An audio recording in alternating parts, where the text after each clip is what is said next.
Am I the a-hole for moving out at 17 when I was helping provide for my family because my brother got my now ex-girlfriend pregnant and my parents are supporting them? I'm 17 and my brother is 16. My now ex is 16 too. I started dating her 2 years ago. When she told me she was pregnant, I knew the kid wasn't mine because we never had sex, but she was so distraught that I didn't say anything to anyone at first because I wondered if she might have been violated. But that wasn't it. She had cheated with my brother, and he got her pregnant. I admit I lost my temper and almost beat the crap out of him when I found out. My grandpa was able to stop me before I did something I'd regret. Not because he's my brother and I love him. That's not it at all. It's because it would have ruined my life. My parents were all over the place, but they said they would stand by my brother and my ex. I told them I hoped they knew they were on their own with that, and I wasn't supporting it. They looked at me like I had broken their hearts. See, ever since I was 13, I found ways to help out with money because my parents struggled, and as soon as I could get a real job, I did. I was still doing it when all this happened, and my parents didn't want me to stop. I ended up moving in with my grandparents because I couldn't be around them anymore. My parents were upset I was leaving. My grandparents, who never liked my parents relying on me like they did, told them it was tough luck, and they should be ashamed of themselves for expecting me to take care of the mess my brother created and help them provide for the rest of our lives. They told my parents it was never my job. My ex tried to reach out, and I told her I didn't want to yell at a pregnant person, so just leave me alone and forget I exist, because I will never have anything to do with her again. My brother tried reaching out too, but I just didn't answer, and I deleted his texts and blocked him. I walk away from him at school, and if I see him outside, I walk the other way. I started walking the long way home just to avoid him. My parents expected me to calm down after a month or two, but it's been several months now. I'm almost 18, and the baby will be here soon, and nothing has changed or will change. I told them I won't be a part of that baby's life or my brother's life ever again. They told me I need to calm down and be more rational, that I was always so responsible and good. My grandparents almost lost their minds when they heard that guilt trip and the implication that I wasn't good anymore. I was told by some other family, siblings of one parent, that I should try to be more understanding. That moving out like I did is extreme when I'm still technically a minor. They basically went to bat for my parents because they feel like I was unfair to them when they have to support their kid even if he messed up. Am I the a-hole? Now for the top comments. Not the a-hole. I'm glad you have your grandparents. It was never your responsibility to provide for your parents' family. You have your own life to lead, and you have no obligation to subject yourself to people who intentionally hurt you. I hope that you do great things and have a wonderful life. Me too. My grandparents saved me from being pretty miserable and maybe even going to the streets, because I think I would have chosen that over living there with everything that happened. See the silver lining in all this. Your brother's actions have freed you from any obligations, financial or otherwise, towards your parents and him. No offense, but you are way too young to be supporting 3 to 5 people financially. If you want to work, do it for yourself. If you want to study, do that. Not the a-hole. All the best. Not the a-hole. Keep that hostility, but I do recommend therapy, homie. This nonsense plus the making you support the household crap will stick with you and affect you later in life if you don't address it now. I'm looking into it now, but I'm not totally sold on the idea just yet. Speaking as someone who has been through therapy for other reasons, there is no timetable for getting therapy. It works best when you are ready for it to happen. If you aren't feeling ready just yet, that is okay. It'll still be there for when you do feel it's time. But there is definitely no harm in researching your options in the meantime to shortlist some good candidates for when you feel it's time to reach out. I like this idea. I don't want to end up with someone who tries to make me get over it and have a relationship with them all again. I know there are therapists who don't believe in not having contact with family and believe you should stick around regardless. So I don't want to bounce around just to one who won't say anything like that to me. My grandparents said they'd look out for stuff like that for me. But when we were talking about it, the first couple we found were like that, and I was so turned off of therapy from that. Next story. Am I the a-hole? I told mom she can bill me using the tuition money she stole from me. When I, 33 male, was preparing to go to uni, my mom confessed that there was no tuition money for me. Over the years, my dad would give her cash to deposit, but she only deposited the first payment. She spent the rest. To be honest, I wasn't even surprised. I was used to being disappointed by her. She promised that she would pay me back and asked that I never tell my dad. So for 4 years, I thanked them for the tuition money while I took out loans. For reasons related to her narcissism, I have an arm's-length relationship with her, though she would say we're pretty close, as she assumes my smiling and nodding while she drones on about the same stories constitutes a relationship. We have a family cottage that she puts above everything else. She lives there about 90 days a year. I've been going there with my girlfriend for about 4 days each summer, which she begrudges, as it takes away from her time. My dad supports my going, which is how I pull it off. She recently told me it was time for me to start paying for some of the maintenance on the cottage since I use it. She actually suggested $1,000, which is wildly disproportionate. I told her she could take it out of the tuition IOU and that we could negotiate the amount with my dad. She was speechless. She texted me later to say that it was manipulative to bring up the tuition and to threaten to tell my dad. It went on and on. I've been thinking about it, and at first I'm hurt and offended that she can't just do a nice thing for me. She has to get something out of it. Second, I guess I'm not really over the whole tuition thing. Would I be the a-hole for bringing up ancient history and not paying her for use of the cottage? Edit. At the time, it never occurred to me that I should have told him. I thought I was doing the right thing by protecting both of them. That pretty much summarizes my childhood. Not the a-hole, but I'm confused as to why you agreed to keep this secret from your dad. It isn't clear from your post whether or not your parents are currently married, but either way, it makes no sense to lie to your father. He thinks he spent money on your education, and for some reason you went along with this lie? Right? I wonder about the relationship. If it was my child, I'd be very angry at my wife, but I'd be hurt by my son. Like, do we not have a good enough relationship that he felt he couldn't tell me? That I wouldn't believe him or what? Also hurt that I worked so hard to help my child and give them a head start, but they felt it better to fall into debt than not tell me for reasons? If I found out my son felt he had to protect his mother to this degree after a transgression that large, I would be horrified and disgusted with myself to see that I allowed my son to be raised by this woman without adequate protection from me. Everyone sucks here except Dad. You're the a-hole for not telling your dad as soon as you were aware that your mom stole from both him and you. He could try legal action to recover some or all of that stolen tuition money. Instead, he may have continued giving her money intended for your schooling while you were taking on debt. Your complicity in your mom stealing from your dad and you has hurt your dad. You let him stay ignorant and vulnerable to your mom's lies. Your mom is obviously the a-hole as well. She has injured you and your dad and manipulated you into being her accomplice to leave your dad vulnerable. You are an adult now. You can choose how much access and energy you focus on your parents. Your mom is a manipulative, abusive user.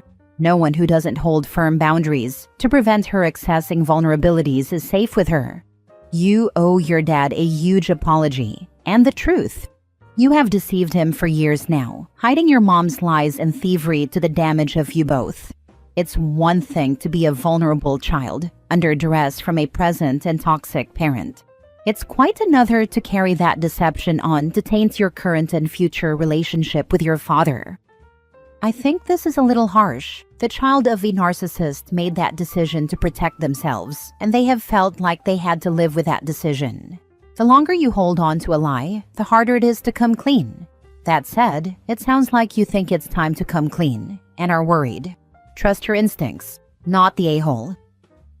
Next story. Am I the a-hole for refusing to make amends with my dying sister? My sister, 53, and I, 45, have not spoken since I was 30.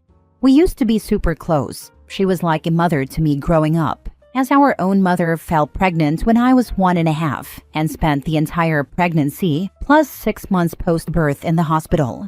At 11 years old, I was living with my sister and her boyfriend, now husband, for school reasons. Her boyfriend essayed me. I told her, and he beat her when she confronted him. She then told me it was my fault because I was acting like a tart and had led him on. I believed her and felt responsible for the beating she got. I spent the next 12 years trying to protect her from him, cleaning her blood off the walls and helping to raise their kids. I constantly begged her to leave him, to no avail. At 24, he tried it on me again. I told our mother.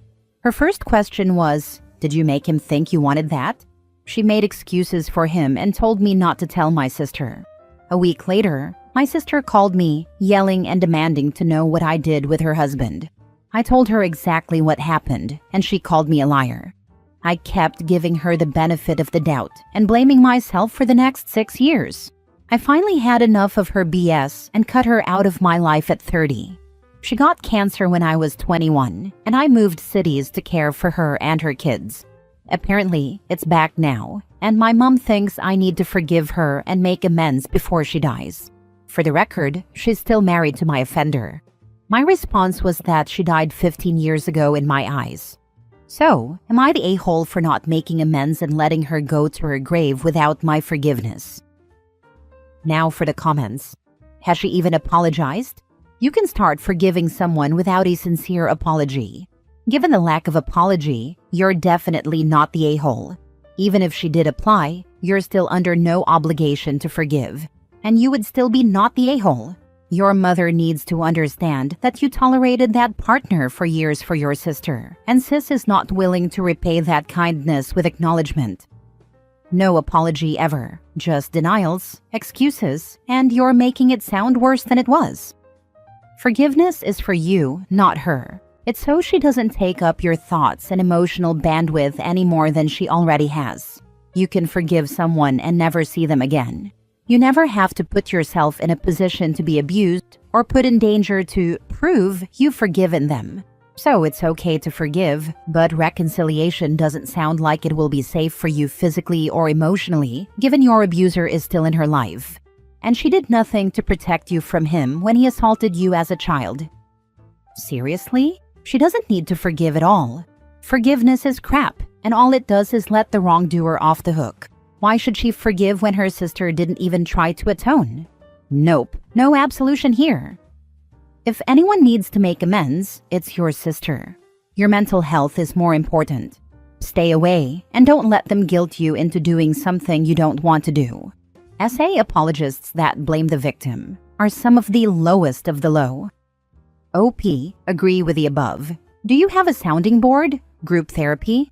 Girls group where you vent at a bar every Thursday night? Kickboxing? What are you doing with your life to have no regrets? Has she reached the point of a sigh and a shoulder shrug? If there is any emotional response, you still need to work on yourself. Example, a pen pal of mine spoke of her father and his near abuse every time he would visit. He had something to do with what happened that put her in a wheelchair. I worked with her over a period of months on how to get to a point where he didn't get a rise out of her or allow him to push her buttons. It was so successful that he gave up and moved back to his hometown in Tennessee. 6 weeks later, he took his own life. She was able to process it. Her younger brother, who kept hope their dad would change, didn't do as well with the loss. Good luck. Keep us updated. Sending white light to you and your family. I have no regrets, and I am indifferent when it comes to my sister. Edit. Thank you all for the positive advice. I truly appreciate it. To answer a couple of the most prominent questions in the comments, yes, I spent a long time in and out of therapy, unpacking all the hurt, guilt, feelings of abandonment, and feeling of being let down. No, I don't hate her. For many years I did, venomously, but that feeling changed to indifference as I healed.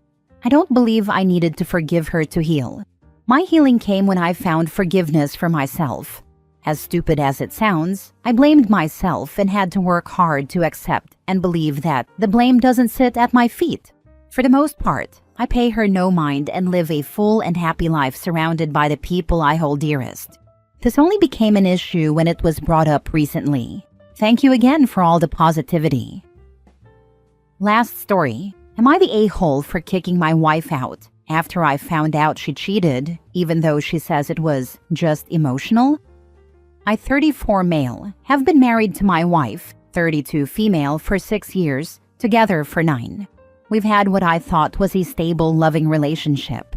No major fights, good communication, shared values. Or so I thought. A couple of weeks ago, I noticed she started acting different, guarded, always on her phone, jumping into the shower as soon as she got home. I trusted her, but my gut was screaming. Last Thursday, while she was asleep, I looked at her messages. I know, not proud. That's when I found them. Dozens of messages between her and a coworker. Flirty, intimate, and clearly more than just friendship. Stuff like, "I wish I could fall asleep next to you, and you make me feel alive again." Nothing explicitly sexual, but emotionally, it somehow felt worse. They talked about me, how I wouldn't understand her the way he does. I confronted her the next day. She cried, admitted it, and insisted it was just emotional, that it never got physical, and that she was going through a phase of feeling unappreciated. I asked her why she didn't just talk to me about that. She said she was scared I'd shut her down. I told her to pack a bag and leave. I needed space. She begged me not to throw away our marriage over a few messages. Said I was being cruel. Her sister called me later, saying I was being dramatic and emotionally abusive for kicking her out over just texting. Now I'm sitting alone in our apartment, questioning everything.